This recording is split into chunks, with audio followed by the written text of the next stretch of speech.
Ahoy, friends. It's me, Dave Landau.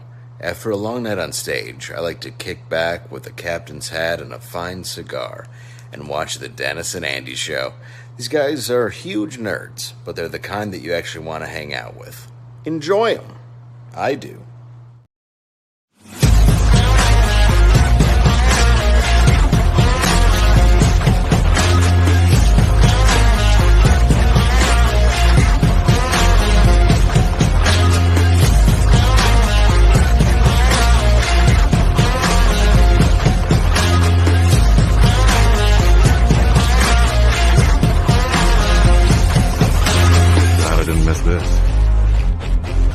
So am I.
Hello, everybody. It is the Dennis and Andy show on this fine, fabulous, fantastic Wednesday.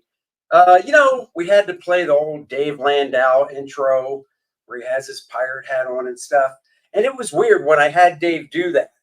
The first few takes, he just kept saying, hello, friend. And I'm like, no, you have to say friends because it's Dennis and Andy. And he's like, but I don't like Dennis. And I'm like, Dave, do it for me. Just say it for me. His name begins with D, just like yours does, Dave. You have that in common, at least. He's like, all right. I never told you that. That's because he was like, Andy who? I know Dennis. I want to spare your feelings. I remember him from Nashville. I said, of course you did. You heard me yelling at you from the crowd. I don't know if that's true or not. I think you're lying. Feels like total truth. Nope. You fib a lot. Prater Seven's in the house. What's up, Joe Bernardo? Look at that, nice and early. Joe's never here this early. Aloha, guys. That was freaky how Dennis' face fit the Leo DiCaprio head. I know, wasn't it? Good afternoon, Dan. Dan, Garden State is coming up soon, and we will see you there. Oh, I said we. I don't mean Dennis and me. I mean Dennis and one of our guests, because Dennis is deciding to skip Garden State for some bullshit family trip he's doing. Yeah. Why plan out things a year in advance just to change them, just to go with Andy? And I'm like, it's already torture. I've got a family trip this week. Is it interfering with any conventions that we would have planned? No, because I'm thoughtful. Just saying one of us is. Now I understand why his wife calls me every night crying about this marriage she can't get out of. Oh, you're not supposed to know that. Oh, I know, Dan, it really is a bummer, but I had so much fun last year. I'll be back next year. There's a few trips that I've got this year, and I know I'm going to be missing a few conventions. It is what it is, but that's okay. I'll be back up at Garden State to see you, and I know a lot of you are going to be at Heroes Con over Father's Day weekend, and I will be there for Heroes Con right before I hop on the plane and fly out. Yeah, he'd rather go to Shitfield, San Francisco than do the Garden State. Hey, you got to do what you got to do. He's going to take a few poop samples, though, just to run DNA on them, just to see what comes and up. they're going to be like, ooh, Andy Smith. Never, Yeah. Nope, never been you to San import Francisco. your crap there. No, guys, the real reason we're doing the trip is, since Andy has to bring it up and try and make me feel bad every show, which I don't. Every show. Some of us literally have to, we're visiting all 50 state capitals. I am down to Sacramento because I've never been, even though I've been to California, never Sacramento.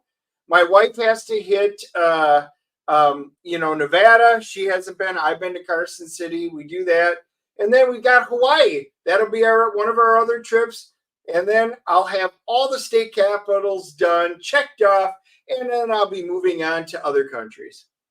It's weird when you pass and hopefully get to the pearly gates. Hopefully, they're going to look down and go, so let's see. It says here your biggest accomplishment in life was visiting all the state capitals.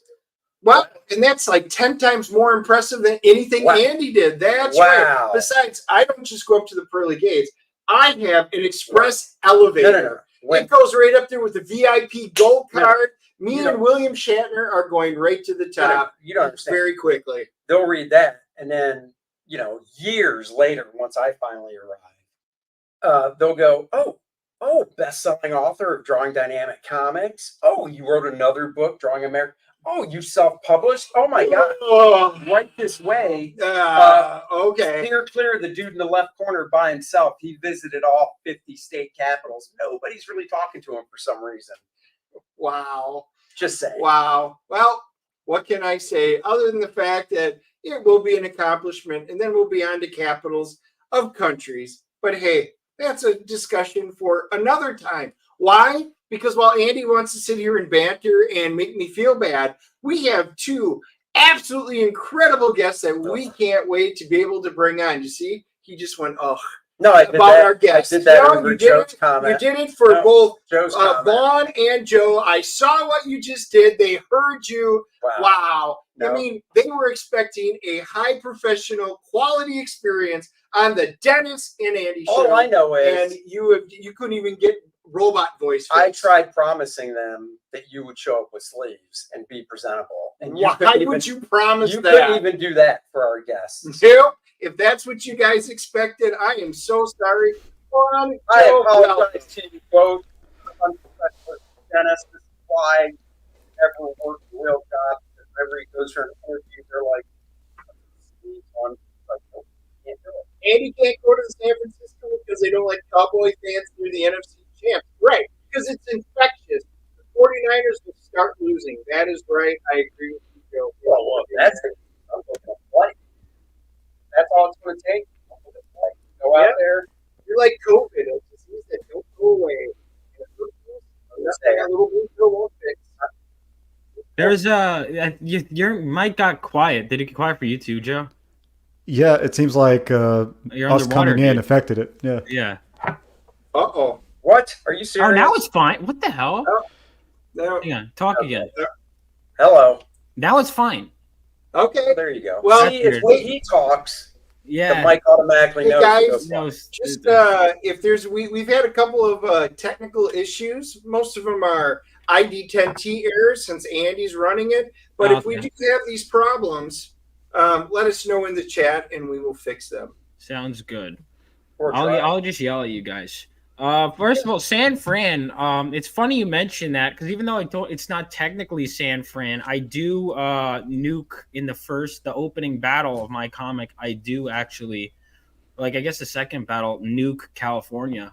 So if you're interested, especially Silicon Valley. So that's your kind of thing, I hope you're not there at the time, Dennis. But spoiler. Wow. Yeah. Well, let's just see. It was Reenie's idea. I knew I wanted to nuke California, and then she was like, "Oh, you should do Silicon Valley," and I was like, "Oh, that's great." Why would you nuke California? Isn't did you grow up there or something? The ocean anyway. Well, all right. So my idea was that basically it's like the weather is beautiful. It's great. It's a great place to set a story. There's some things that could be changed, and so what happens during World War III, very unfortunately, is an area is nuked, but it is reformed magically and rebuilt from the ground up. So the place is the same. It's great. I mean, it's a new area, but there were some problems, like a hippie problem possibly that needed to. No, I heard you say magically. Is it actual magic, or are we talking? You'll have to find out. Science. You have to find out. It was the only way to get rid of the unhoused, I guess. Yeah. That wasn't the villain's intentions. Of course, they didn't want good things for America. But yeah. No, it's interesting. All right, but yeah, that does happen. Playing up a bit, but that does actually happen in my comic. All right. Well, let's talk about happier things. What? You like San Francisco?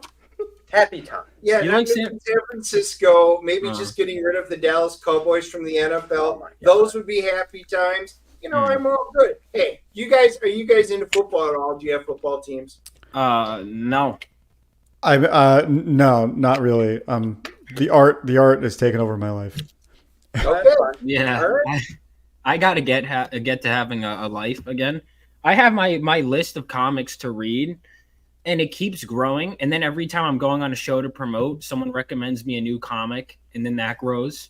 So it's just nonstop. And then I have like a video essay I want to work on, and then a new game came out, and it's like, man, I just can't keep up. But especially because I came in and there's all these because you guys I imagine we're reading all these classic runs coming out. Now the upside to not having classic runs coming out, if there was any, is that I don't have to keep up with that. I could be like, oh, I'll just catch up on the stuff from years ago. It's not like I'm missing, anything. So that's an upside. That makes sense. It is totally different. I mean, look, when I started reading comics in, let's say 82, you got to think about it. The Silver Age started in 59 with Showcase. Technically, most people call it, 61. All right, but still, let's say it was 61. Yeah. 61 to 82 is only 21 years of backlog, right? Mm. There's Golden Age comics, whatever, but you take somebody like Vaughn, and, you when in 82, I was 12 when I started reading. Vaughn, you were 12 when? Like 10, 11 years ago? How old are you? 12 years ago, yeah. 12 years ago. Whoa. So you're looking at, like 40, almost 50 years of that's when I started reading 12. Yeah, I know when you started reading, comics weren't phenomenal like they were back then. So. It was a weird time too. It was like I got in, and then they started the New 52, and I was like, "What?" And they were like, "Yeah, how because I had been doing watching the movies and stuff, and I was like, I want to catch up on the lore." And then I would get in, I'd be like, "Wait, is this stuff canon?" And they'd be like, "Well, like kind of," and I'd be like, "What do you mean?" And they'd be like, "Well, like it might be." And it's like, what is going on? Like what? Like I'd be like I learned the Justice League. Oh, Martian Manhunter is a founding member. Cyborg's a Teen Titan. They're like, yeah, well, actually, he's not. And I'm like, what? What are you talking about? It's so weird. It was such a weird time to get into comics. And then Superman was wearing like jeans and shit.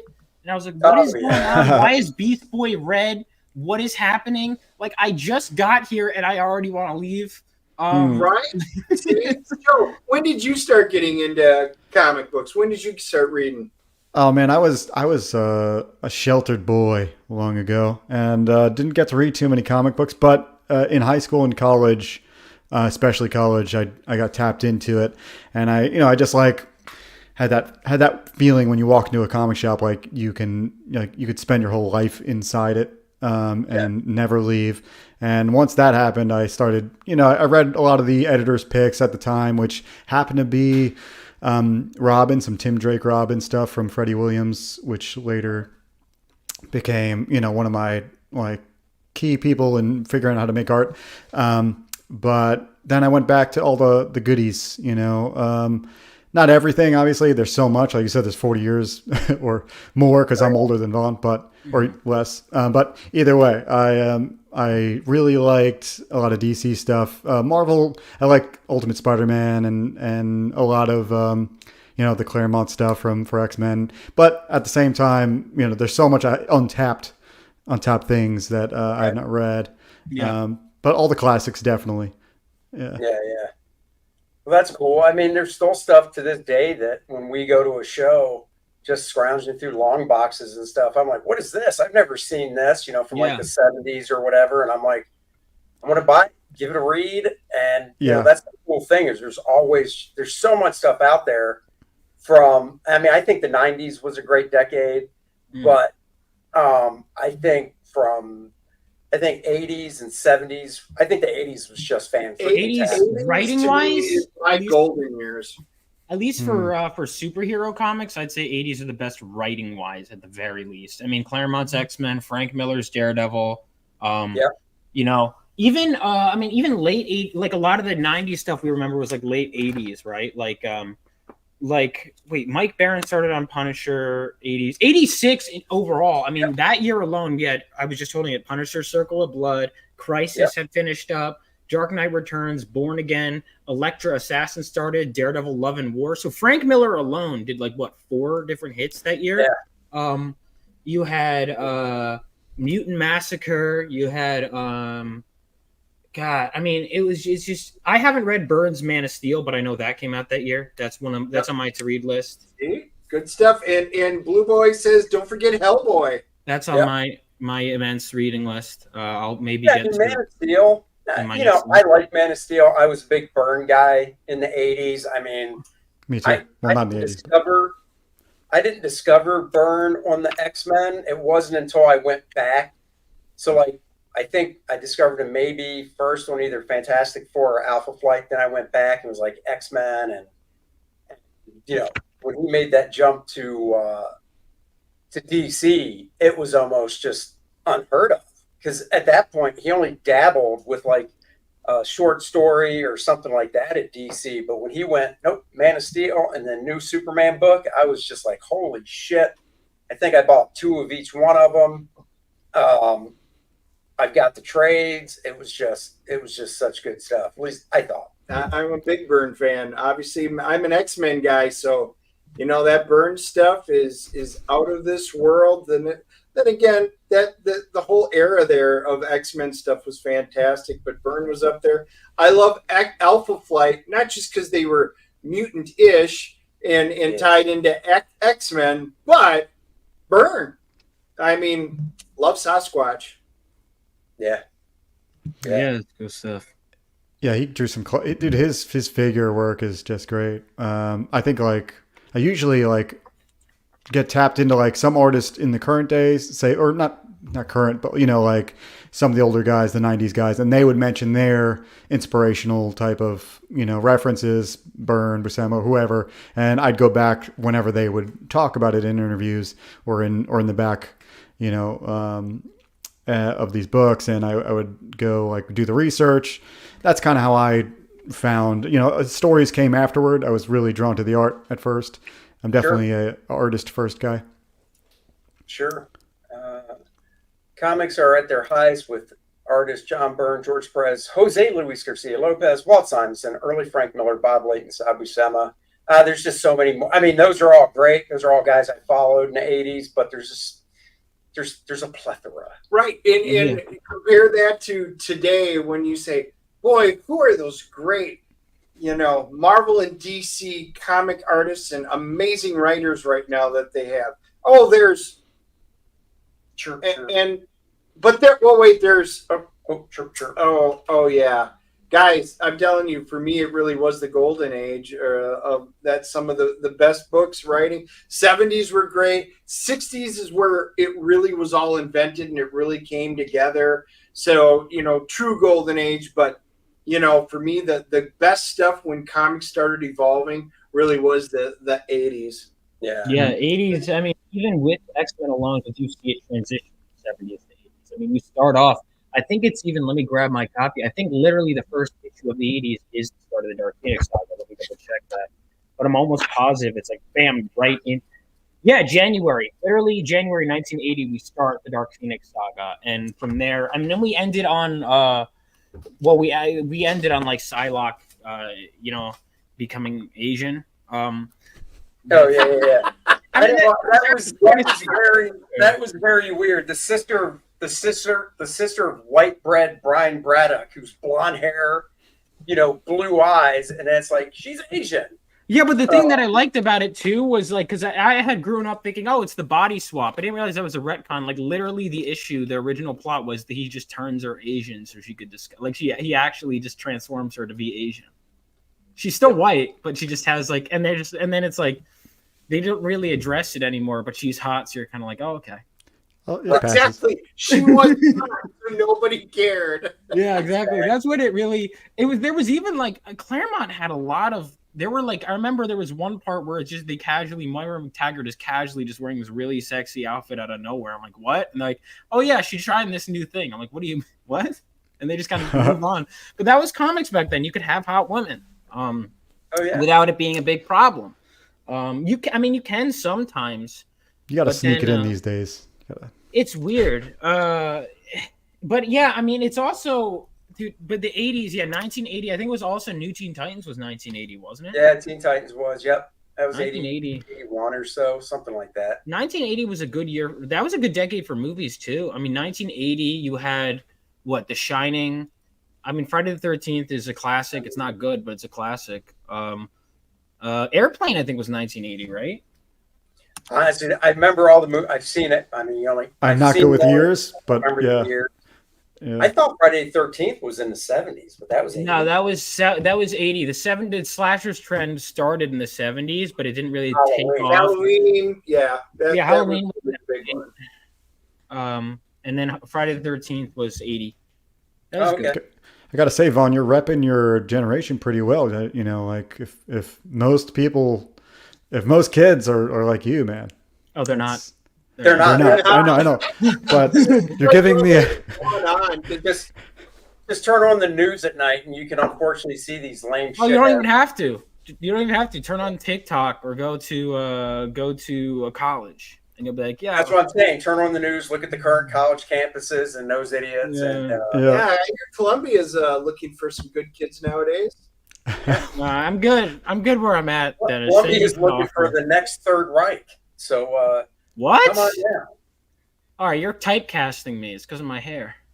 No, not you. No, not you. No, he is. I was saying it's Columbia itself, not you. Blonde hair and blue eyes. Hello, Aryan. I mean, obviously that's what he was referencing. That's why I shaved my head, because it was really blonde and I had blue eyes. And I didn't want to so I figured I'll just shave it. Yeah, that's what you did. Just shave it. It's believable. Yeah. Believable story. Likely. But no, the only book, we go to the shop every Wednesday, and I got to admit, I did buy a Marvel book, but it's because it was drawn by Adam Kubert, whose work I just love. And it's, Deadpool versus Wolverine. Joe Kelly's writing it. So I got it for the art. I hope, the story's good, but I love Adam Kubert's work. So there's certain artists I follow and still buy. So. Yeah, that's kind of how I do it. It did come out. It is not Marvel or DC this week. Space Ghost #1 came out, and so I hope y'all ran down to your funny book shop and grabbed your copy, and we are collectively crossing our fingers that this is G.I. Joe Transformers good and not just Thundercats good. Okay. I've heard that the G.I. Joe and Transformers stuff is very good right now. I hear Titan Comics. Yeah. I'm so far behind on everything. I haven't even read Ghost Machine. I got my book signed by the whole creative team like 2 months ago, and then I haven't read it yet. I've been so behind. I had to read this book called Kor-Drath. I know. It really took up some of my time. It was You're good. damn right. Well, that's Best because time you had. it's a big graphic novel read, wasn't it? Yeah, it was. No, that's what I liked about it. Actually, it was like because there are comics today that I'll buy and I'll be like that was it. Now it was longer, but it was also denser. There was story, and yeah, I know there was story is a but it was someone who you guys clearly had a world that you had thought up and characters. Andy, I will say I don't know. Did you see the one professionals where I popped by in the chat? I just said, "Hey, pop by just to let you know, Andy. I can't watch right now because I'm reading Kor-Drath and I got to the sex scene." Oh, nice. No, I didn't. That wasn't last night. That probably was last week. No, last week. If you go back, I'm like, "Hey, Andy, on the sex scene right now." Is it the Pop XP one? Dude, it was explicit, Andy. I will say. Well, I mean, it's for mature readers. We should have sent you the little kitty one. Yeah. I was like, I hope my mom doesn't know I'm reading this I don't get your book. Parent and guardian. It was great, man. Yeah. You should go to that page and then because it's square bound, just kind of mash it down so it stays open. Just leave it on the kitchen table for your mom. Yeah, I'm sure my mom really appreciate that. Yeah. Yeah, and then realize that the Courage College girls don't do that. No, they don't. No, they don't. But it was good. I liked it. I liked the action scenes too. Thank you. But I just brought it in. First of all, I will say you violated the bro code with some of the maneuvers Kor-Drath does on that giant. That was that's the way it goes. He's an undead giant, so you do whatever it takes. I know exactly what you're talking about. But it was good though. I liked it. I like the movie quote references. You're saying he fights dirty. He doesn't do anything other weird. Very stuff. dirty. Filthy, one could say. So, Vaughn, I'm going to ask because I got a lot of feedback after that. How many of those quotes did you actually catch during the original reading? I think there were a few where I'm like, I've heard a line like that before, but I was kind of like in the story, so I didn't think of it. And I'm like, no shit. I was like, come on. But yeah, as soon as I went back, I was like, dude, like really? Because I was just kind of like, people write. I'm like, he must have thought similar to this, and I'm like, he must have thought similar a few times, and then it's like, no. You got to the end, and it was like, it was intentional. Yeah, I was like, so he's not a hack. No. So here we go. I got some Andy art right here too. That's right. And the whole thingy. Yeah. All right. Let's dive into first. We'll go with Vaughn's campaign. Phenomenova. Now, Vaughn, you are, you're the writer, of course, creator. Yeah. Tell us a little bit about your, I guess, writing influences, because, how did this come about? Obviously being 20, I'm so bad. 23, right? 24. 24. So being 24, when did you get get bit by going, I want to write, comics?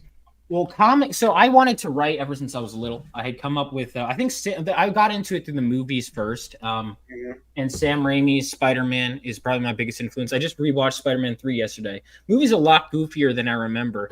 But you guys should check out the clip of my friends and I dying laughing in the theater. I posted it on Twitter. But so I was big into that, and I thought that origin story was really well done. And I came up with this idea when I was a little kid. I was in second grade, and it would keep evolving and evolving and evolving, and then it became an idea for an animated series, and then I started writing it. And as I grew my palette, and then eventually started reading comics and also just other mediums, the story changed and evolved, and I'd get feedback from people.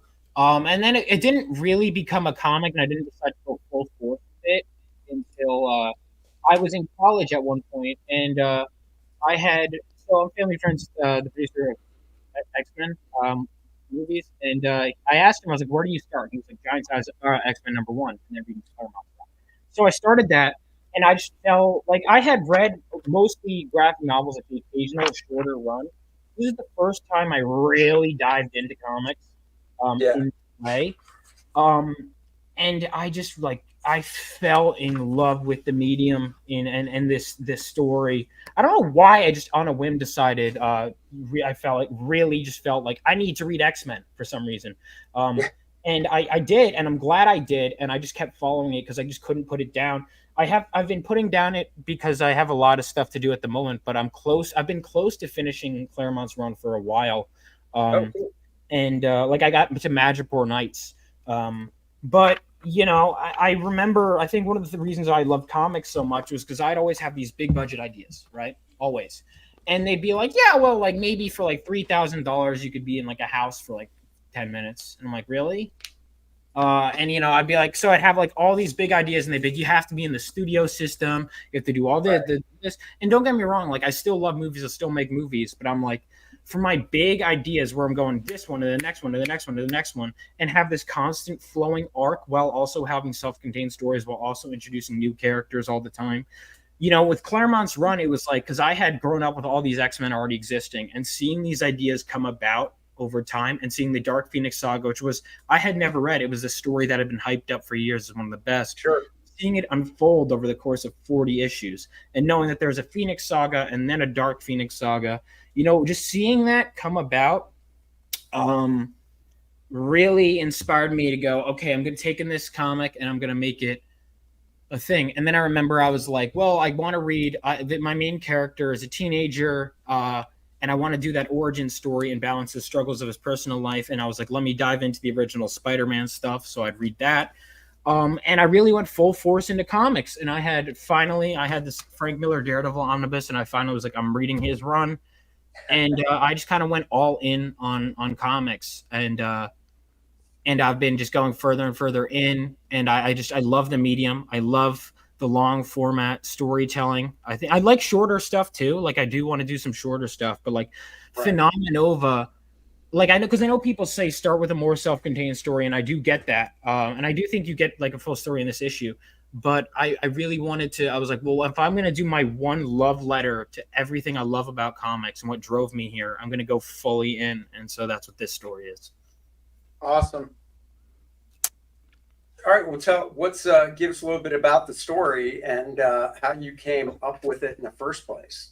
So when I was a little kid, I don't know why this bothered me. And when I posted about this on Twitter, everyone still makes fun of me for it. But I was like, why does the Flash have a lightning bolt symbol but no lightning powers and just super speed? No one else on the planet cares about that except for me when I was a kid. And so I was like, I'm going to make a character with lightning powers and super speed. Now, in my genius, like second grade wit, I thought Lightning Lad was a brilliant original name. And I remember like being so upset when I found out that was a character that's been around since the 1950s. So I had to change that. The character is now called Galvanite. And the reason he's called Galvanite, actually, if I could share, or I don't need to share it now, is when I came up with the name Lord Lightning, and then I brought it up on Rainey's stream on Creative Block. And the entire panel laughed at me when I brought up that name on air. So I had to change the character's name. Yeah. So anything with Lord in it sounds a little. That's what Lord of Lightning. Yeah, well, that's even worse. But I remember, basically what this story is about is it's set 20 years after World War III and follows the idealistic son of a war hero, and he is struck by lightning while holding this mysterious crystal, and he ends up with lightning powers and lightning speed. And he decides that he's like, I want to be like the brave superheroes that fought during the war. You get a glimpse of some of them here. And he's I'm inspired by them. And so he puts on this makeshift costume, and he finds that on the news, oh my God, there's this heist in a nuclear reactor. And he's like, oh my God, this is my perfect chance. I'm going to rush in. And, instead of being like, hey, maybe like you should take some time and like really train and actually like be good at it. He's like, no, I got this. And he finds himself in way over his head when he attempts to come face to face with a supervillain that is totally out of his league. And I really wanted to harken back in an age of constant deconstruction. I wanted this to be a reconstruction and reconstitution of the superhero genre. And just everything I love about these stories. I remember I would make a list and just be like, let me boil it down to the core. So Phenomenova, if you'll notice, is the name, but not the name of the main character. That will be the name of the team. He's eventually, by the end of the first issue, he will be taken under the wing of one of the heroes. I won't spoil who fought in World War III. And he will be trained to be part of a team called Phenomenova. So it's going to be a team book, but I decided there's a lot of comics that just throw too much at you in the first issue. And I really wanted to focus on like building from the ground up, and then he's going to get to his team. But I wanted to focus on the reason why he doesn't have a main costume. He just has a makeshift like costume in issue 1 is because I really wanted him to earn the right to be a superhero. Right. That's cool. It is. It's the MCU classic formula that they did. Here's an individual one, and it leads into something bigger. Here's an individual one, because it works so much better than here's a group of people, and now I'm going to try and explain them all to you. I think that's a great way to introduce them, focused on one character, working towards a greater goal. So that's exciting. Well, it's like you're going to see him. With the rest of the team, you'll be introduced to them, and then you can explore them later on. But I wanted to do that with one character. So I pitch it as like, imagine if Spider-Man in his first outing failed and was taken in by the Justice League and trained by one of them to join the Teen Titans. That's kind of what this is. Oh, that's cool. So one thing is, I don't know how out of the gate, for your first project, you found a fantastic artist. I mean, the stuff looks fantastic. Yeah, it was a long process. I remember I had like 100 names in a notebook, and my criteria, I was like, why can't I find someone? And I was like, well, because my criteria is so goddamn specific. Of course, like, it's one of those things. It's like, how like you'll have like you're living with a girl and they're like, yeah, this outfit, I don't have anything to wear. And you're like, what do you mean? Oh, yeah. Like, it was like that with artists. It was like, I can't find anyone. But this guy, he was perfect. One of the most important things for me was finding someone who could talk on the phone and we can communicate back and forth. Oh, do you like this? More this. No, I kind of saw it more this way. That was really crucial to me. God, if I had that as a something for somebody to work with, we wouldn't be here right now. This dipshit doesn't even know how to use a phone. It's amazing. Yeah, you know why? Because we use technology. We don't use his phone is still the princess phone on the cord on the wall that hangs up. So we can slam it down and it goes ting when he hangs up on it. Yeah, I have to duct tape this guy. It's retro, Dennis. Retro's coming back. Where'd you find him, Vaughn, by the way? Facebook.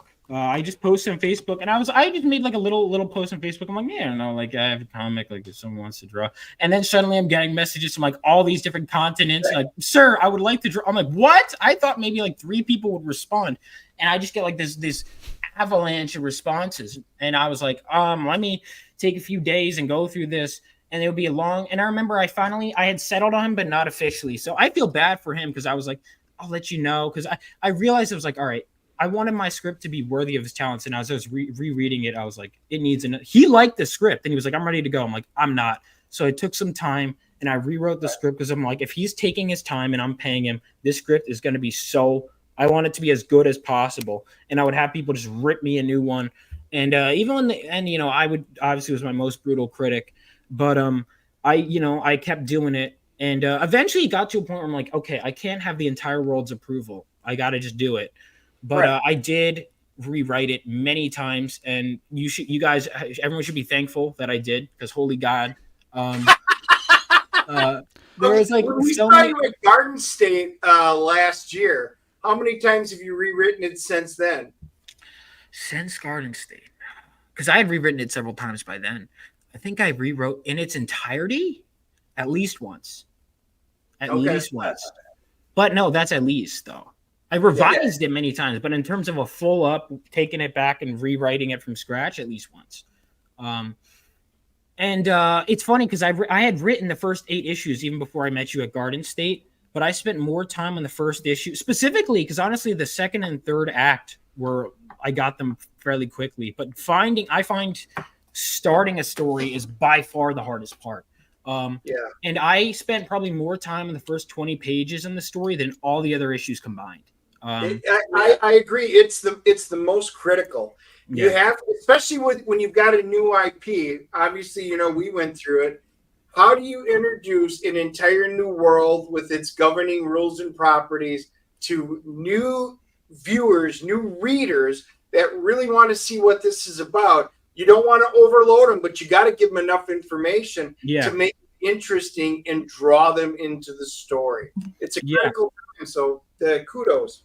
Yeah, I mean, it took a lot. I remember, I got some advice once that in a complex world, tell a simple story, which is why I decided to keep it a very simple coming of age superhero story to start with, and then it'll evolve and evolve and evolve and evolve and evolve.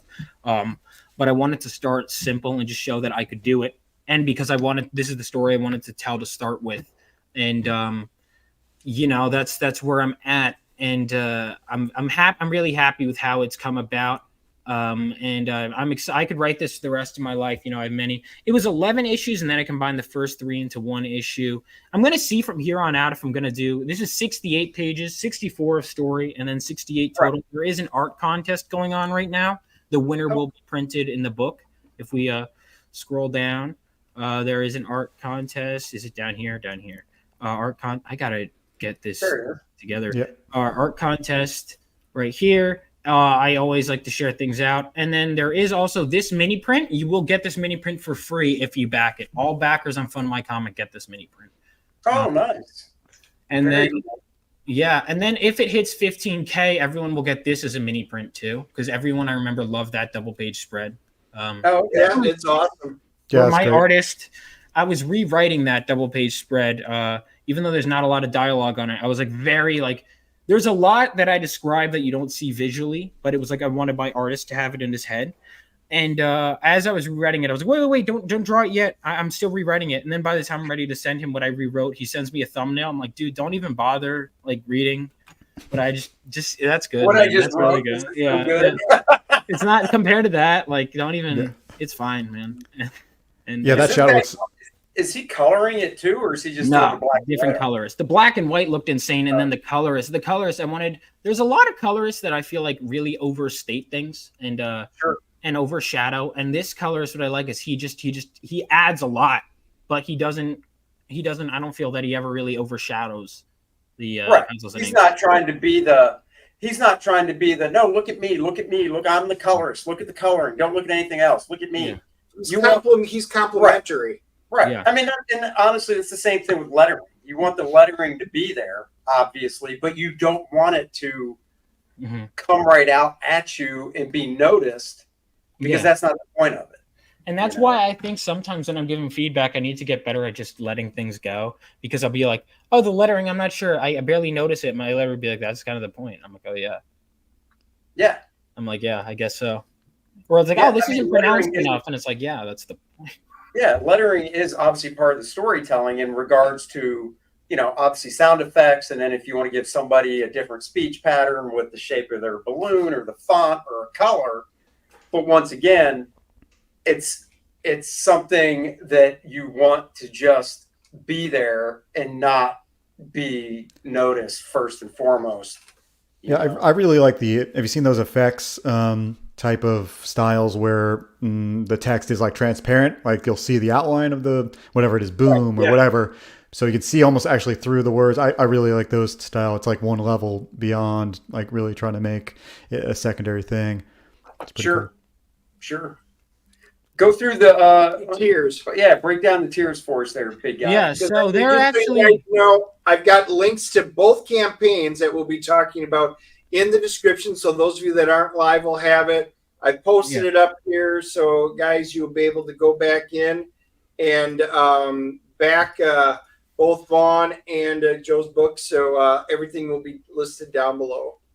Sounds good. So we got the $5 signature. So if you see me in person or you know me, just obviously I'll sign anything for free in person. But this is just because I have to go to the fulfillment. So if for $5, if you want to get it signed, just add that to your order and specify what you want signed, and I'll happily do it. If you want the mini print signed, boom. If you want the main cover, all covers signed, just let me know. Happily we'll do it. So then for the main cover, it's $20. And then for each variant cover, so the main cover is going to be available after, but it will come with the exclusive mini print. So by backing, you still get an exclusive. I want to make sure backers always get an exclusive. Then for the variant covers, it is $25, and these are all going to be, once I'm done crowdfunding, all these covers are gone. So if you want to get these covers, you have to back the campaign. $25 each. Reenies will be colored. It just isn't yet. Then if you want just the main and variant, $45. Then it's just, these are all just the combinations. You select the cover you want. a lot of people I noticed, because I didn't even really think of this, are like using this to get just like 2, especially Rainy covers. People really are buying that. Then if you want all 4 covers right here, if you want everything, well, so Give Me Everything is all 4 covers, plus you get a poster of the main cover. Oh, cool. Okay. 11 by 17. So if you want all of that, just back this tier. And then if you want 5 of everything, you get your name in the book. You get 5 copies of each cover, 5 of the exclusive day 1 trading cards. Cool. You get 5 of the mini prints. You get your name in the book, and shipping is included. So it's a $630 value. Then the producer tier is for $1,000. You get your name credited as a producer. You get a handwritten thank you letter.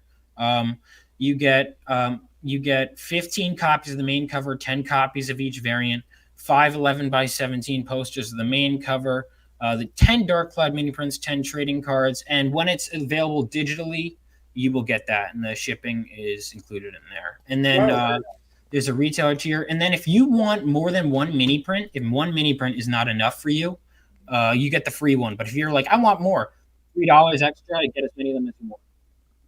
Cool. Yeah. Very cool. Well, yeah, I like that creative idea for producer tier.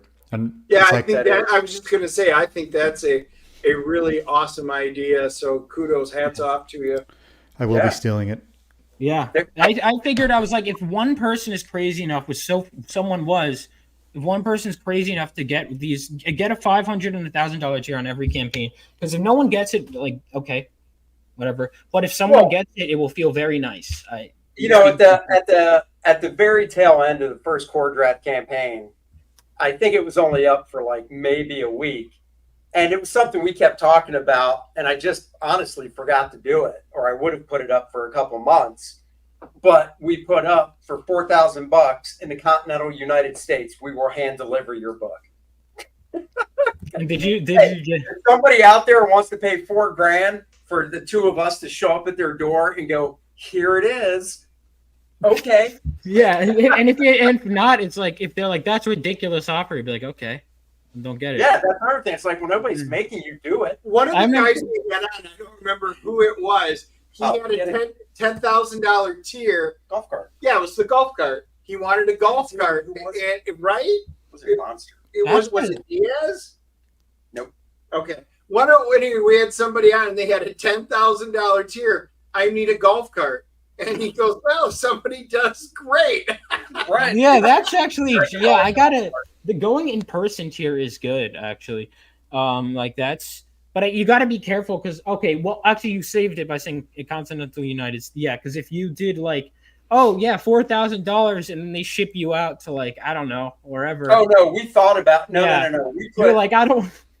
We put thought into it, like, well, we're not doing this worldwide because 2 tickets to, like, Australia. Yeah.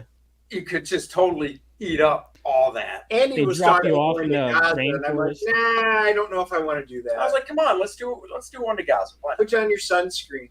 No. Gaza. But I'm like, the funny thing is, once again, I totally forgot about it until we were talking about your tier for the producer stuff, and then I remembered. So it very well might be something we put up in the next few months, just because you never know. You leave it up there, nobody does it. Okay, whatever. No harm, no foul. One person does it, you're like, nice. Taking a flight, Dennis.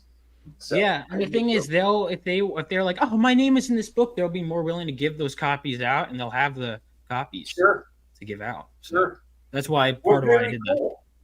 We'll go back that. And it looks great, Vaughn, by the way. I mean, we talked before you launched on your channel, and it looked great then. I saw the trailer. I think your trailer is pretty awesome. It's like minimalist, but like really great. I want to play your trailer if you shared your sound. Yeah, totally. Yeah. The sound should be shared. Can you hear it? Nope. No. Wah. Did not share your sound. How do I share my sound? So unshare it. All right. Dennis loves teaching young kids new things. And then go back in when you share it. There's a little click box down at the bottom, and it'll basically say share audio. Hold on. When you go to share your screen, it should be default, really, right? Screen. Yeah, that's what I thought it was. I thought it was default. Yeah, but it's It only says when you also share audio. It's shared. Huh.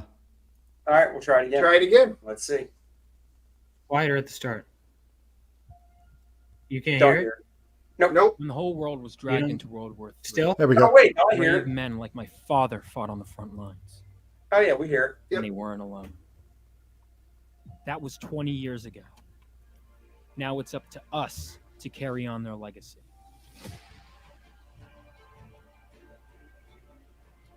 And every so often, the earth from which we come gives way for something new, something greater to be born. And with them, even greater threats to face. Bring it on!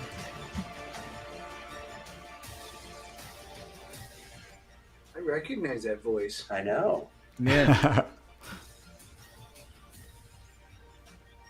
Oh, that's cool.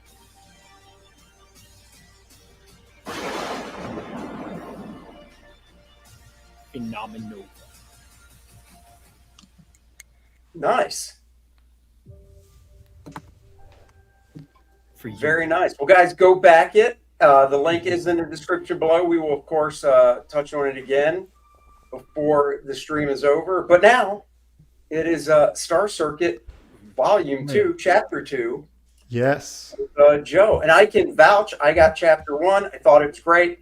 I always say when I first look at campaigns, the first thing I do is look at the art, because if I like the art, I'm more likely to back it. And I thought the art style on this was really freaking cool. So I was like, oh, yeah, I'm going to back this. And I got it. So. I appreciate it. Yeah, I was stoked with the first release of Chapter 1. So many people, like, it was right around, right after the pandemic, and a lot of people were just aching to get something different. Than there was a lot of werewolf stuff, and I forgot what other books were out at the time, but cyberpunk sci-fi story was right in the pocket. But this story it's a cyberpunk sci-fi story that is really inspired by, like, old school racing stuff in that genre, like F-Zero or Tron, Akira, those type of things. And that's really what a lot of I'm like half inspired by a lot of American comics, and the other half was growing up with these old like anime shows. And they really, I'd like to add in Speed Racer, just saying. Yeah. I definitely watched a lot of Speed Racer as a kid. My grandma used to like tape them, and we'd watch them. But yeah, there's a ton of that. I think somewhere along the lines, I was like, man, this is the story I want to tell, because I'm able to, one, talk about connections with people, because in the future, there's the whole theme of the future is that we become more and more connected, and yet we somehow are less connected and have less purpose. And so it's like this story diving into that. So in Star Circuit, we follow this street racer named Atlas Metric, who's kind of like this spoiled rich kid that's running away from his problems, but he's also one of the, I'd say, few people in the world that has like some sort of like driving force. Like, he has this delusion that he may race in the premier leagues that are all kind of dominated and or racing by or dominated by androids. And so it's kind of like a fool's errand. It's almost like a suicidal thought for people to hear. And yeah, it's that's the story. The story is a man versus machine story, and all about racing. But chapter 1 was a 32-page book that covered almost just the catalyst part of the story, where our main street racer wins like this race in the slums, and he gets this piece of tech that eventually leads him down this path of like his I explained it at the top here, but everyone in this world has this ARC chip, which enables them to connect with other people without any other interface.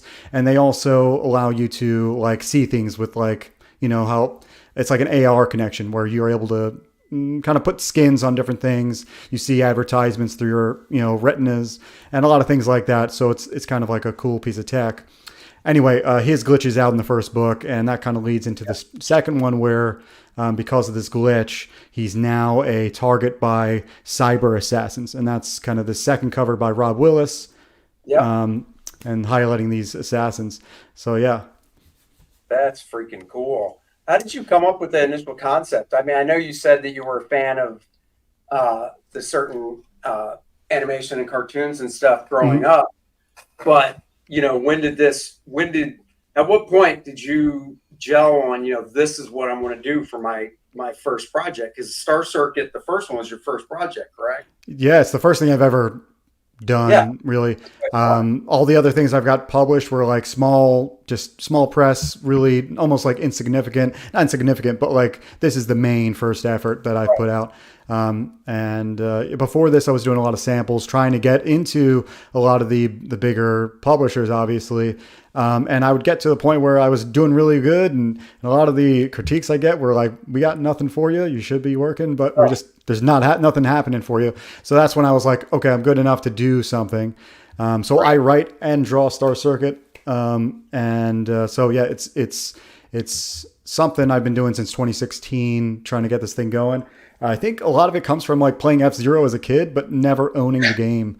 And back in the day, it's pixel kind of stuff, right? So like it almost is in your imagination. It was almost like a boon for the IP, because I'd play the game with my friends, and then my friends would leave, take the game, and I would be left with just my imagination of it. And things like this would spawn this like, I like Vaughn. I mean, maybe not like Vaughn, but I'm not really a writer. I learned to write after. I pretty much just write the story. I learned to write, and I spent a year and a half waking up at 4 a.m. before work and trying to write the story. And like Vaughn, I rewrote it a lot. Yeah. Oh, okay. Dude, a ton of the beginning stuff was trash. And beginning is the hardest part, dude. Dude. See, I always find finishing the hardest part. Oh, wait, sorry. We're talking about writing comics. Yes, yeah, but writing. It's 130 seconds, so that's not Kor-Drath. Yeah. That's right. That's right. So are you, when it comes to the art side of things, are you self-taught, or what's your background there? And if you can hear I'm pretty much. That's because my wife is just getting home. So yeah, I'm self-taught. I'd say I have had a couple classes. I went to school in Orlando here for CG, doing computer animation, and that's kind of how I funded a lot of doing this, a lot of my day job. But recently, I actually quit. I'm out of that realm of things and doing my all storytelling art now. Okay. Awesome. So yeah, now I'm doing commercial storyboards and comics. So that's fun. Where'd you go to school there? I went to Full Sail down here, and I had a feeling you were going to say that. That's where my daughter takes classes now, but she does it from home up here. Oh, nice. I mean, they're like anything. It's a trade-off, So like that school is good if you really know what you want to do. But if you're just like meandering around, that school there's a lot of people that meander their way into not doing anything. But anyway, I'd say I'm one of the success stories from the school. But anyway, this book.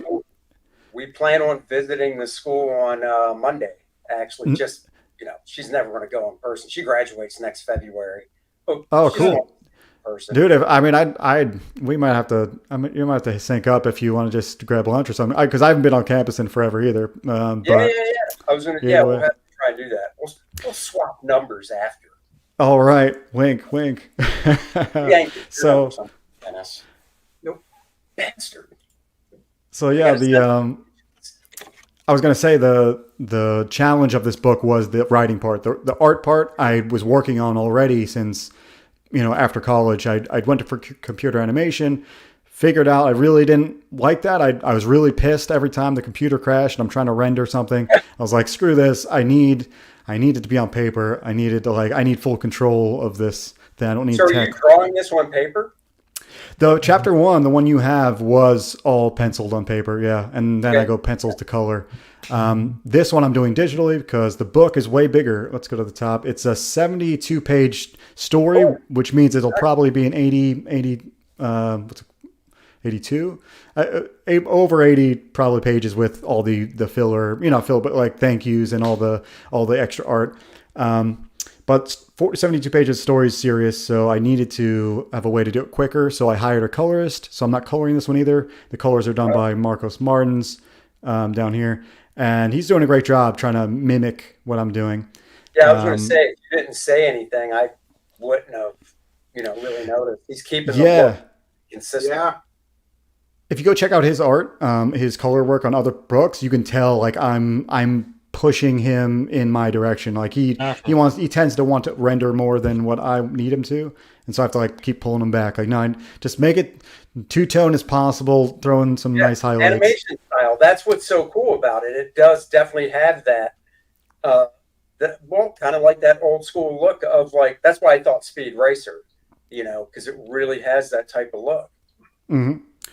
Yeah, dude, it's the heart of Speed Racer. I think eventually it falls into this book. Right in the beginnings of the book, the character, like I said, he's in his own delusion and in his own like old status quo life where he's kind of not the best person, and like kind of running from his problems. It never makes you a better person. So, like in the beginning, you don't get this kind of good-hearted type of nature of the world and of the characters, but eventually you get the Speed Racer type of goodness that comes, and that'll be really apparent.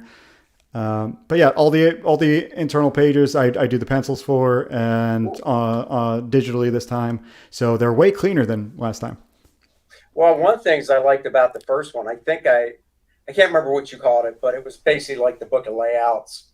In fact, you might have just called it that, but I remember when I gave it to Dennis to borrow, I flipped it over. I was like, oh yeah, I got the layouts too, so you can look at that as well.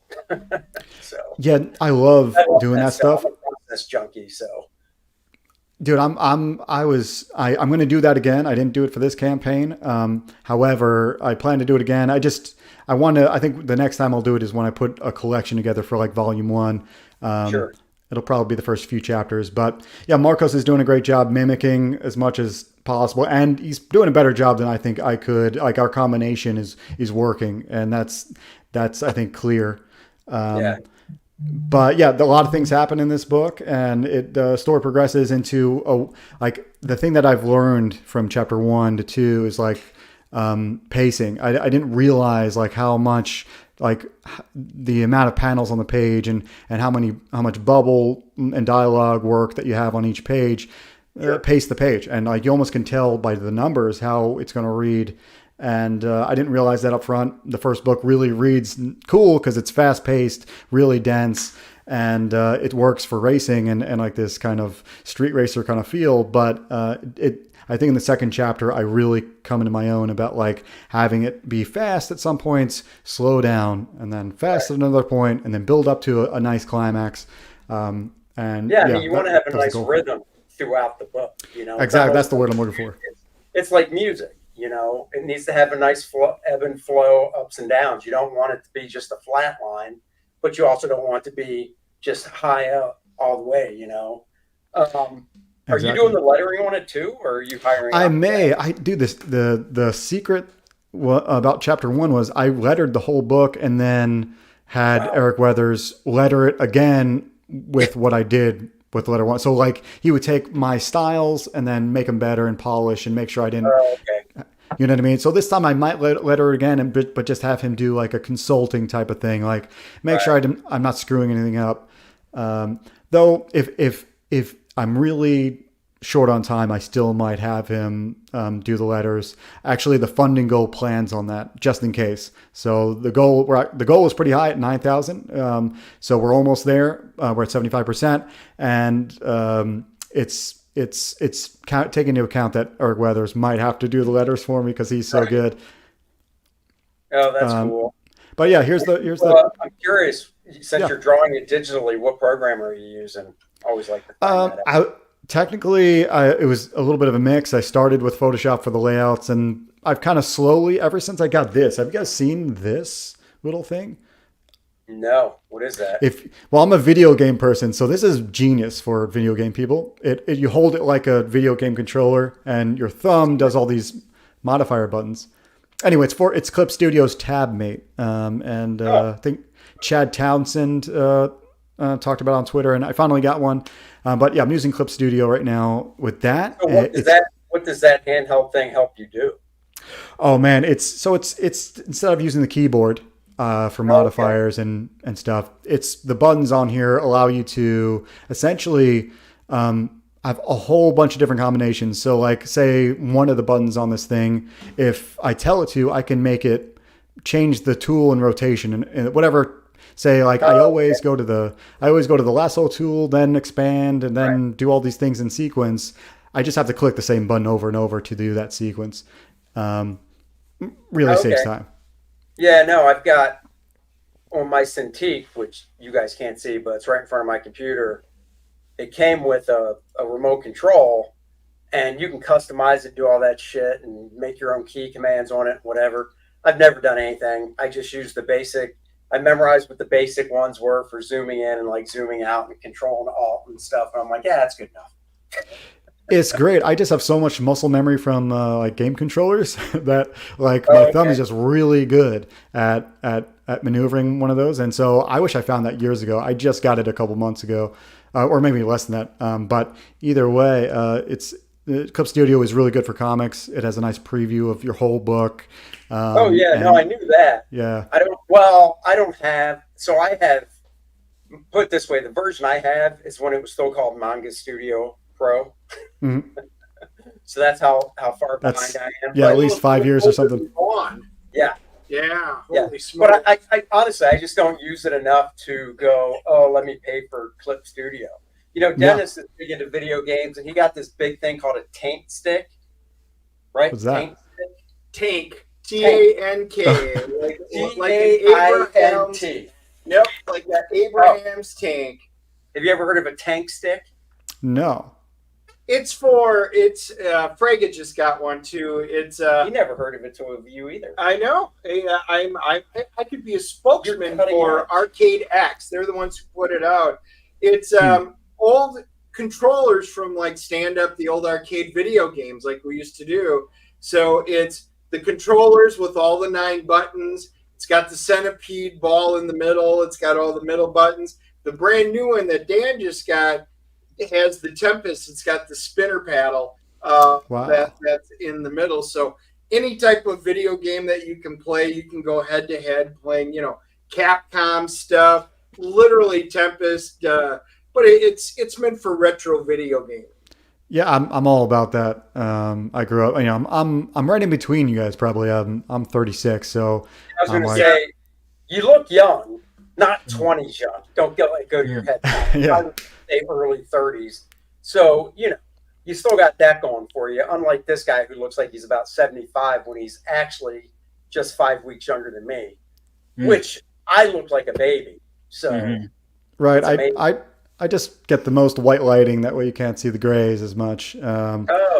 It's a trick. You can. Yeah, my trick is just to shave my head. Then you can't see him at all. Yeah, that's next level. Shave your head for Garden State. Come on. Absolutely. No way. Ain't no way. Whoa. Don't grow back. You're only 23. What are you afraid of? Set a realistic expectation goal. If you hit a certain amount, you'll shave your head. Dude, you know what's funny? You were not the first one to say that. Like, literally, that has been a joke in Reenie's chat. First, it started where they were like, if Reenie hits this goal, Vaughn shaves his head. And I was like, why would I do that? How am I benefiting from this? Right. That doesn't make sense. Well, Reenie pays you on the back end. That's not happening. Yeah, and so then it was like, for my book, and it's like, okay, well, I have to mark it bald? I can't do that. Sure you can. You just got to lay it out and go, guys, as soon as this campaign hits 20, backing for the narrative, backing to make me humiliate myself. You don't know. You might look good with a shaved head. Can you grow anything over your face or not yet? The professionals probably have a... Yeah, professionals, they I could ask most of the professionals. Now, Vaughn, just so you know Andy's history, he also lost a bet and he had to shave his hair and he goes, oh, it'll come back. Look, this is how it grew back. So be careful. Yeah, I'm scared. Yeah, I don't trust it. You guys are gonna put pull some voodoo stuff. That's a horror story, dude. Voodoo dolls with pins. We got little Yes, razors. shave. Yes, stay. Yeah, they'll put like something over my head, some like film that like prevents it. They'll do something. That's gross. You can get away. Yeah, the shaving I would never do. While we're at it, there. Yeah. So I put them on the side. I didn't do this in the last campaign, I don't think, but I liked talking about them a little bit more than what's on the side panel. So you have options pretty much of getting. There's 2 different covers for chapter 2. That's my cover and Rob Willis's cover, which the original art for that is up for sale.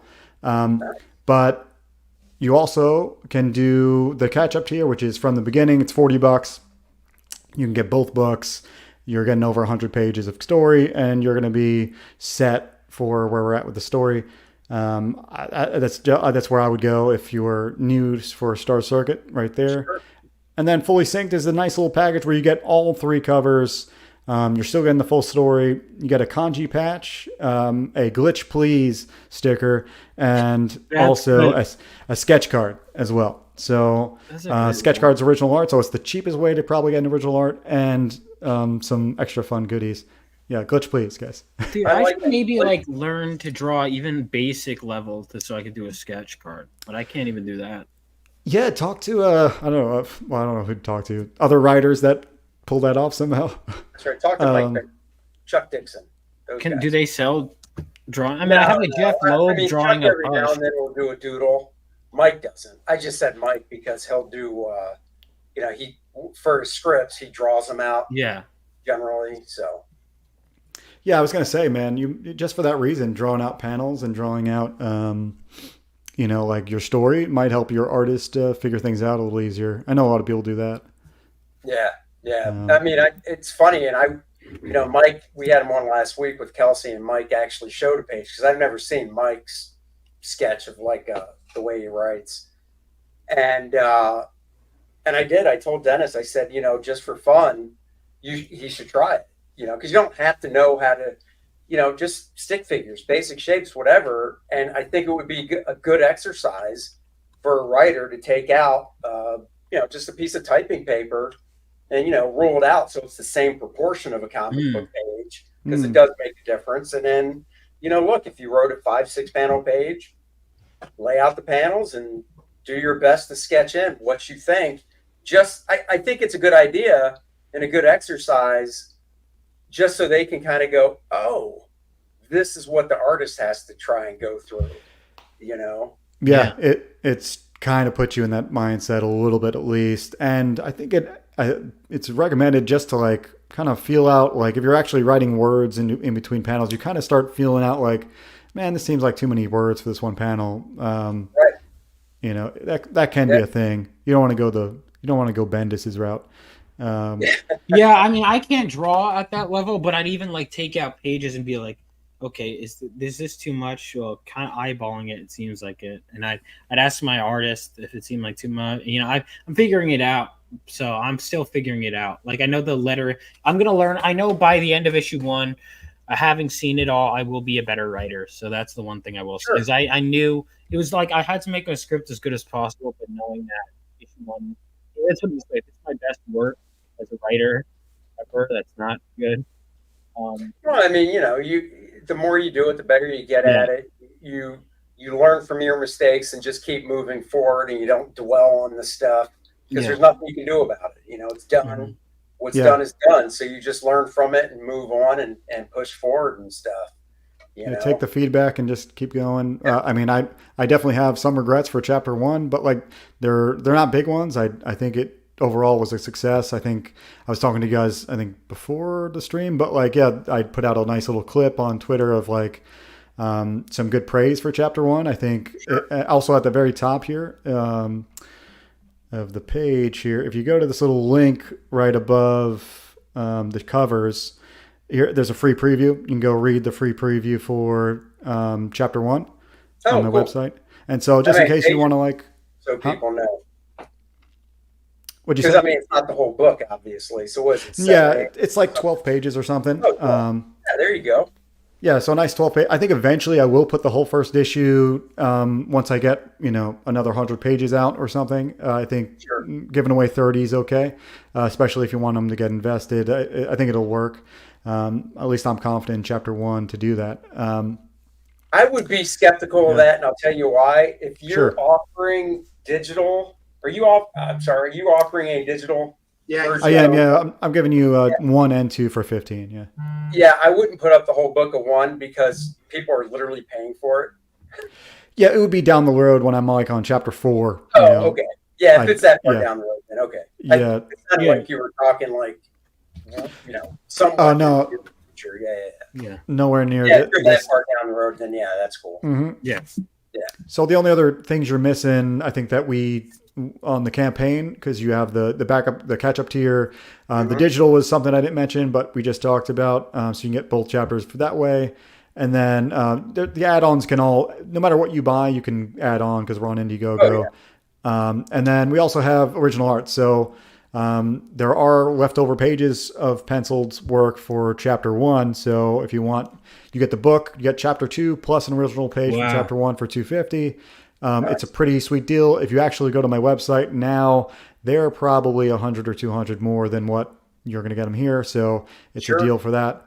And then we still have the Willis cover available, and that's up for grabs. It's brilliant looking in person. I've seen the black. I looked at the black and white. That thing is. That looks incredible, dude. Crazy. I shouldn't have gotten. Everyone drawing digital is convenient, but I mean, owning original art is always so nice.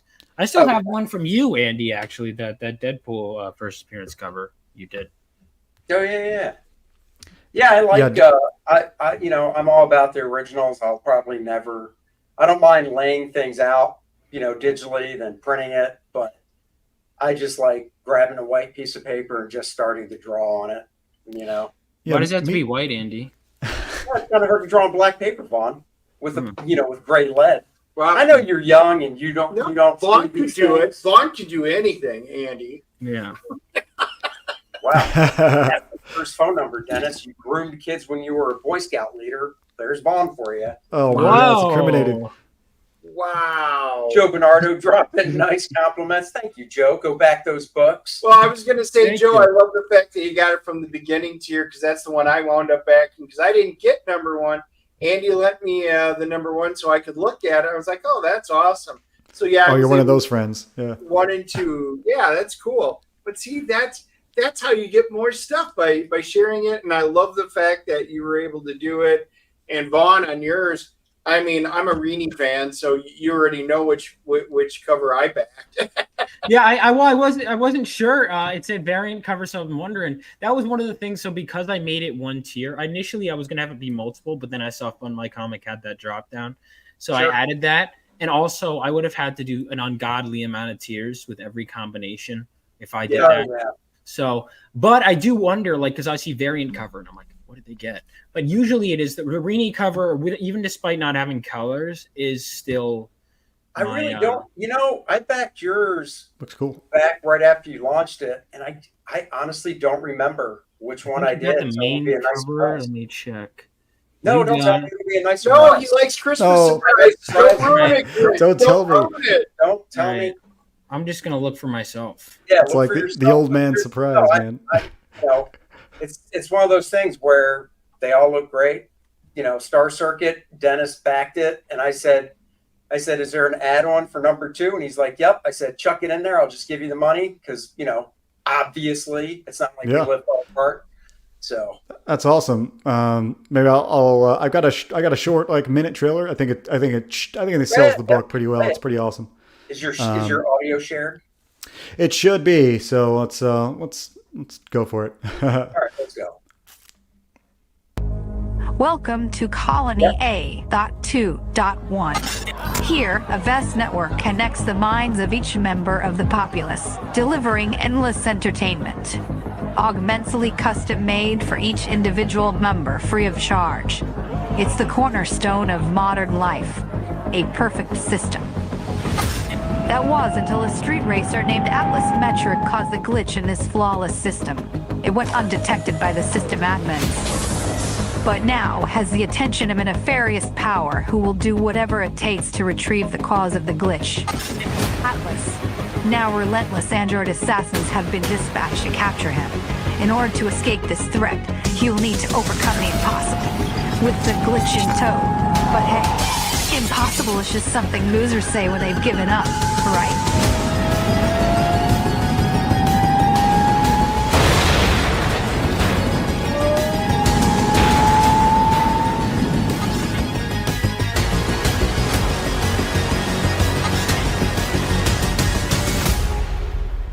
Nice.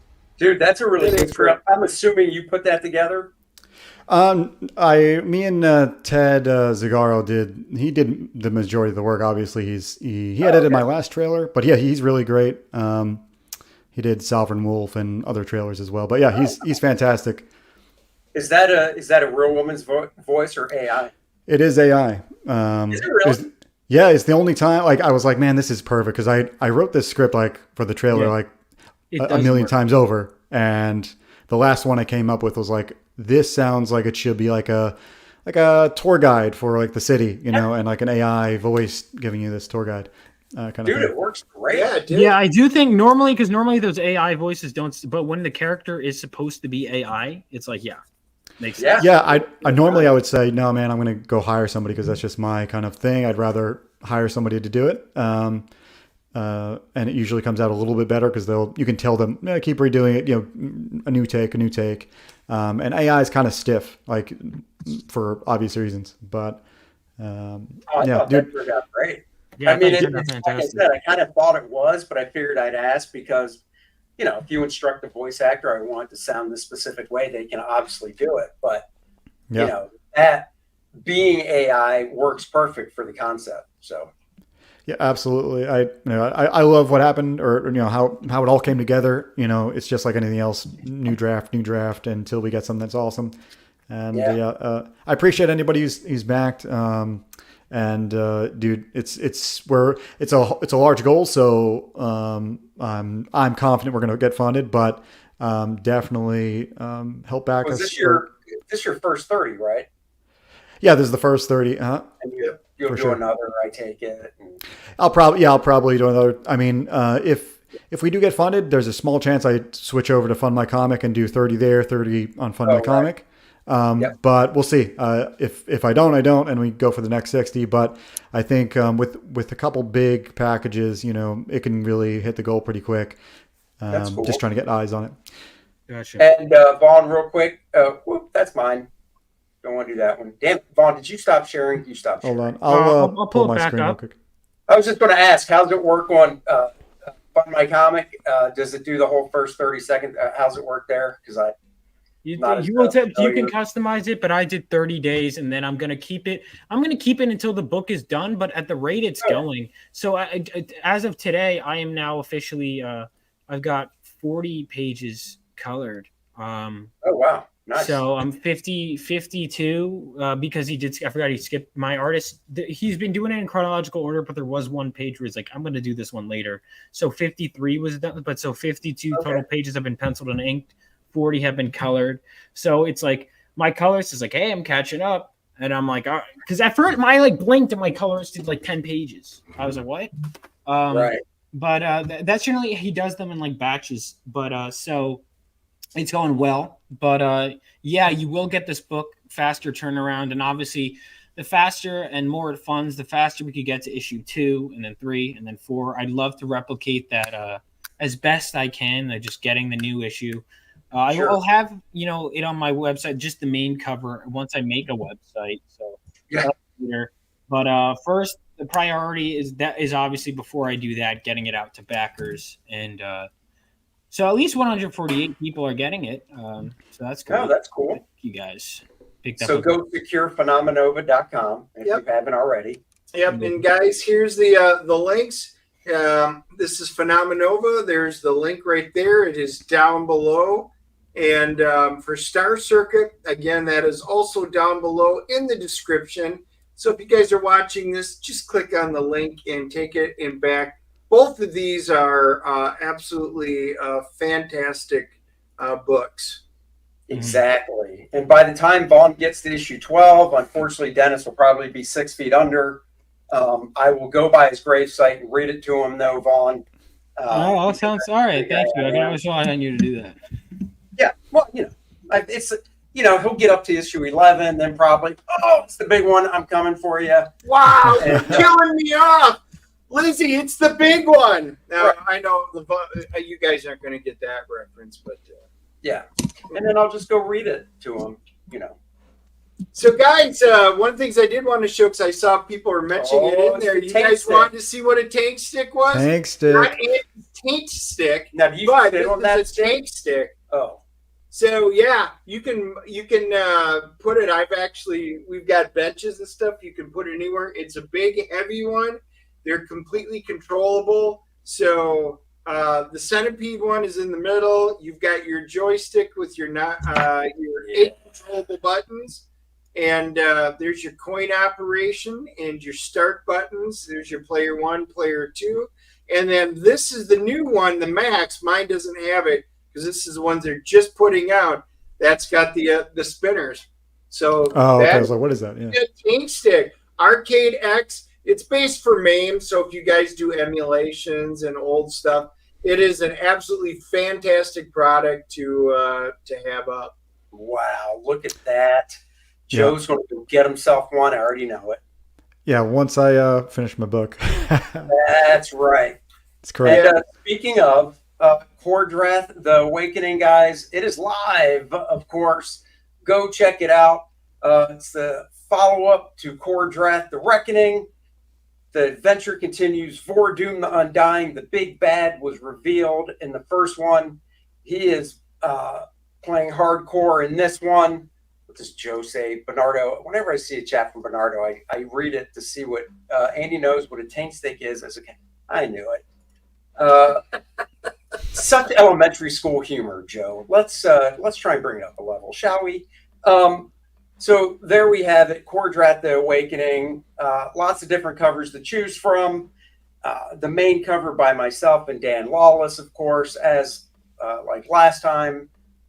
Cover B is the homage cover by myself. And then we've got, of course, the Bud Root cover. And you're going, wait a second.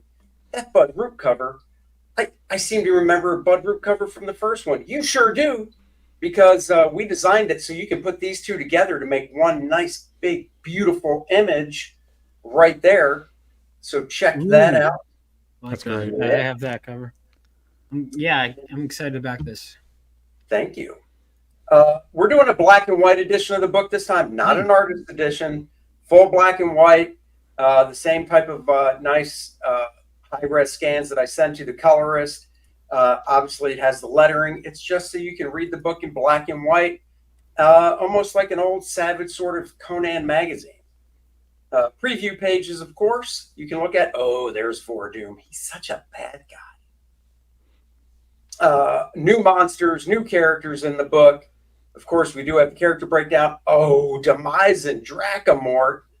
Dennis, what is that all about? As I show the art for the cover by Bart Sears and Dan Lawless. There you go, guys. There is the Demise and Dracomort. It is the new incredible game. So you read the comic, you can play the game. High Fantasy, this one is 5th edition compatible, but most of you went and converted the last one to whatever system you were playing. A lot of fun. It's old school Dungeons and Dragons, retro module looking from like the late 70s, early 80s. It's a completely different story than the comic book, but this one is all about, there's a dragon that a village wound up taking out generations ago. Well, its spawn has come home to roost and take vengeance for the killing of its mother. So a whole new exciting high fantasy game to play. That's right. Kor-Drath, one this covers like dragon. This is woman's work. Don't take care of it, Adriana.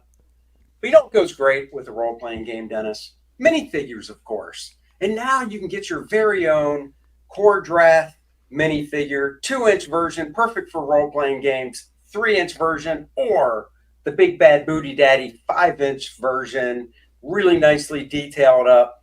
if you just want to put it on your shelf. Based right off of your artwork. It is based right off of my artwork. Was artwork. phenomenal. The guy did a fantastic job. What can we say? Real quick, is the black and white edition less than the colored or no? No, it is not. Is this the same? Okay. It is the same price. Does it have a color cover? I guess. No, it does not. It is. Okay. It is all black and white all the time. Okay. Cool. Awesome. Yeah, I might go that route. This looks awesome. Thank you. Well, if you go that route, then when we get down to the add-ons, parody ad, of course. Oh, by the way, got to mention, first stretch goal at 50 grand is the Vordoom playable character card. That's right. Every role player loved the first playable character cards we did the first campaign.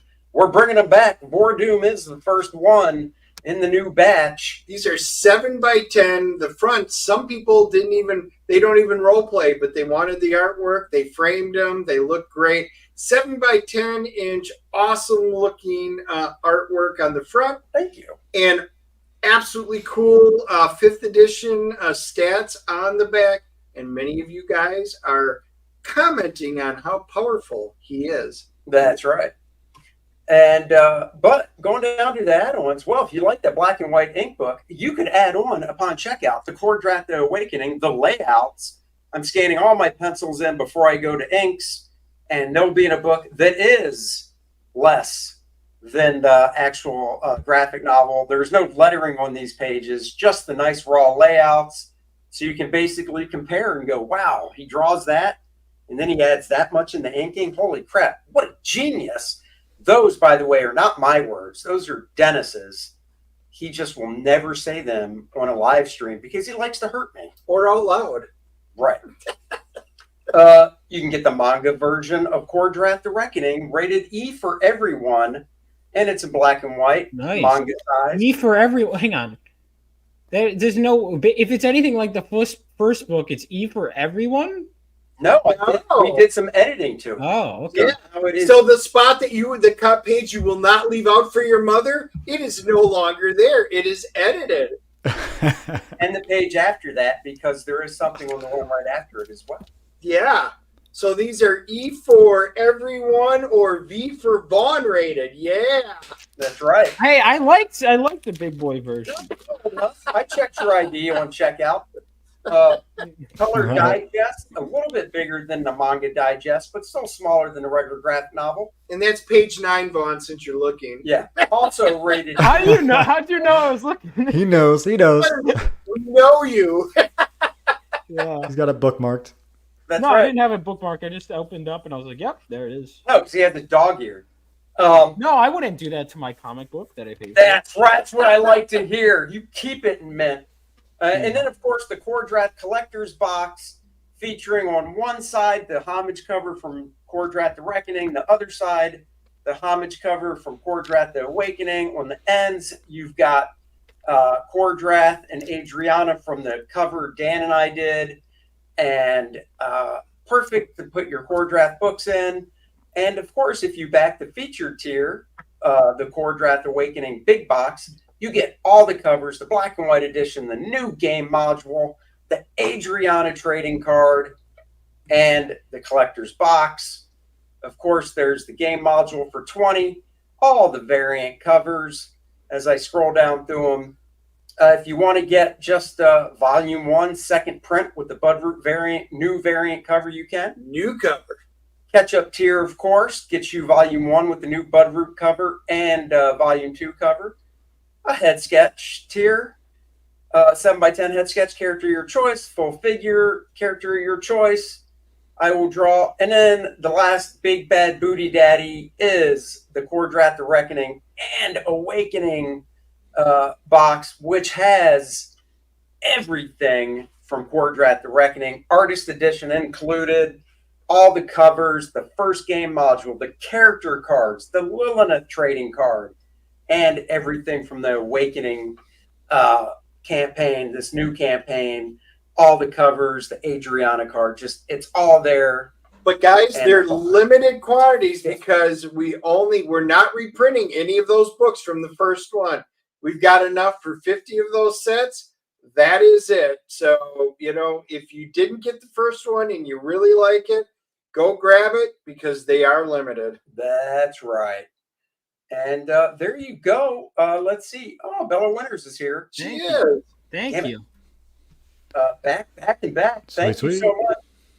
Belle, I'm going to DM you on Twitter. I have an idea for a video that I want to run past you. Dennis loves the idea. I do.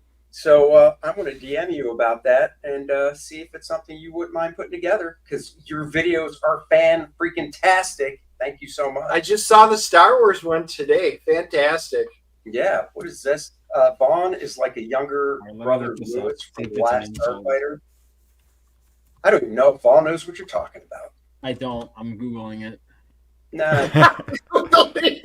Everyone loves the taint stick. That's what I'm talking about. Go get your own. So, guys, I got one thing I want to show you, and I'm going to have you guys do this. On my Twitter X account, there's an argument/debate that is going on, and it was posed to me. Pot pies are the same as casseroles. Are they really the same thing? Yes or no? Are they in the same family of food? So I'm saying they are nothing like it. To me, a pot pie is more of a stew with like a cover on it, but a casserole is totally different. Or is it? So I've got people saying no, they are basically the same thing, and others not. And it's going on. I see 39 of you have voted already. So for those of you that are new for this, here, let me just do this. I'm going to drop my X. If you guys haven't done it, my X Twitter is @Dinges Comics. Go there and vote. Or if you're on the chat and you want to leave your stuff right now, leave a message down below. Are pot pies in casseroles? Weird topic. Are they in the same family of food? Yes or no? Now, I've got to ask Dennis, what is your answer to that question? Absolutely not. Oh, thank God we agree on that. Well, that's a first. No, they're not the same at all. Even Bell knows that. Exactly. So, we've got it going on. I'm going to be discussing with this person tomorrow what it's all about. So go on, and I got a poll on my Twitter. Yeah, I voted no. Oh, by the way, right now, Vaughn is Googling casserole and pot pie. He has no idea what those are. I know I have pot pie in my fridge downstairs. Now, casserole is something I got to familiarize myself with more. Look at that, Bell. Thank you. Also, apple fritters are not donuts. Team Andy, well, of course. Wow. Guys, wow. Let's ask our panel. Vaughn, Joe, Thank you. are apple fritters donuts? Oh, our apple fritter. Hold on.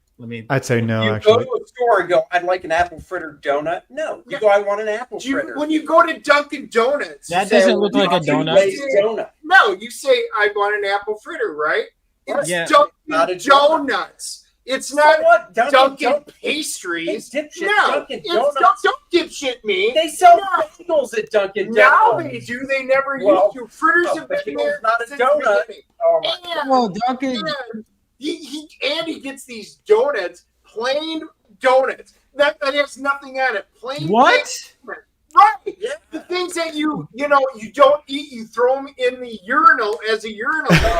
That's what he eats and calls them donuts. You eat just plain donuts?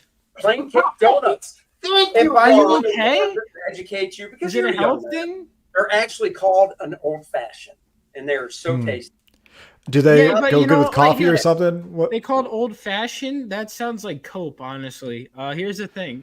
So like a lot of things are old fashioned. Like, okay, eating your animals raw after beating it to death with a club is old fashioned. Doesn't mean it's tasty or good. You know what I mean? Oh yeah, I'm with Vaughn on this, man. The plain donut, like savagery. No, yeah, that's like having a hot dog without toppings, dude.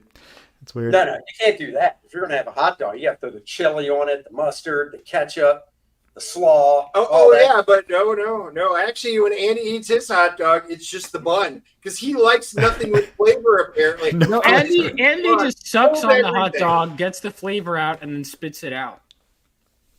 At least I eat a hot dog. I don't do this as I'm Squibs. eating it. Squibs, I'm going to start up hashtag apple fritters are donuts. So, yep, I'm going to be adding that to my Twitter. They are, yeah. Andy, I would never do that. Everybody saw that. No, it is. Because this is why we can't have a PG show ever. This is why we'll never eat hot dogs on the show. Because I'll eat mine normal. Dennis would be like, "Oh, I love hot dogs." Oh, it's like you're supposed to bite the hot dog, not put it in and take it back out slowly. Damn. That's it. That's it. Kor-Drath's done. We're over. That's it. We're ending it right here. Dennis tried entering a hot dog eating contest once, and by the end, everybody was done, and he was still working on it. It's like, dude, what are you doing? Contest. Is this glorious? No, because it is hashtag definitive. Fritters are donuts. No, and plain cake donuts are urinal cakes. Yes, we now have it definitive. It is decided. Hold on. Let me just show you one of the best things you could go buy. Pot pie has pie crust, bottom, yes, sides, real pot. That's the best comment ever. Whatever that is, that's awesome. Wait, what was the comment? I missed it. It was just jumbled pie crust. Oh. Hold on here. Let's see. I feel like that comment was a casserole. Right. Casseroles many times have noodles in there. And this was the other argument. How have you ever had a pot pie? I don't care if it's chicken or turkey or beef that had noodles in it. I've never had a pot pie. No, the noodles pot pies, have they ever had noodles? I've never. No. That's casserole. No. Come on, people. Right here, these are some of the best freaking donuts you can buy. Entenmann's Softies. You don't buy those? Wait, tomato soup doesn't have noodles. Hang on. Tomato soup does not have noodles. What? So, wait. Oh, wait. Sorry. No, never mind. Yeah, I think you mixed that one up. Don't have noodles. Casseroles do. Yeah, exactly. These are the best. Vaughn, treat yourself. Get in your car, drive to the store, get yourself some. And then I'll get Entenmann's chocolate donuts instead because that looks way more appetizing. Yes! Oh my God. Or the powdered donuts or anything with flavor, which is literally flavor. And then Bell Winters is like dipped in coffee is actually good, but that proves the point that they would. Right here. So, are you holding? This is Entenmann's. This is what Entenmann's donuts taste like. Cardboard and I'm just saying, don't be smart. Entenmann's chocolate donuts are good. Yeah, even if you're gonna have it with coffee, have the crumb cake or something. Yeah, look at that. You know, one of the same mind here. Bell, maybe you should write Kor-Drath. I don't know. Dipped in coffee. Yeah, you have to dip it in something to make it edible. Those Entenmann cakes are like scones. Now, perhaps you like scones. Those little scones are fantastic. Nope, scones are not supposed to be hard. If they're hard, they're shitty. Blueberry scones are too supposed to be hard. No, they're not. All right, guys, this stream's going off the rails. Dennis needs food. He's hangry, obviously. This is what happens when we don't go to dinner at the proper time. He gets hangry. Pizza's calling him. On a serious note, go back. These guys' books, Phenomenova. Star Circuit 2, of course, Kor-Drath. Yes. These guys are great. Vaughn's a baller, even at 23. Oh, yeah. Not as cool as I was at 23, but he's getting there. Mm-hmm. Joe, you rock. Hey, I still had hair at 23, pal. Don't make me show you pictures. It's like Vaughn's hair, so just saying. Yeah. No, I'm sure it was like good. So Vaughn, this is what you get to look forward to in 20 years. Just saying, I am so well in his case. 8 years. Your math is so shitty that it's actually 30 years. No. That's what you look like now. You have not had hair forever. So in 8 years, Vaughn, this is what you're going to look like. Hang on. You were about by the time you're 30? He's what? We're 30, because 8 years from me is 34. Yeah. He was I also have my hair. No, I also have my hair by then. Oh, no. Unless I'm in like a freak accident or something. I shaved my head for the first time when I was 28, I think. John Beatty shaved it. He was so excited. Like, I want to shave your head. I was like, okay. Actually, I think his girlfriend did. Mm. One of them did. Story is falling apart.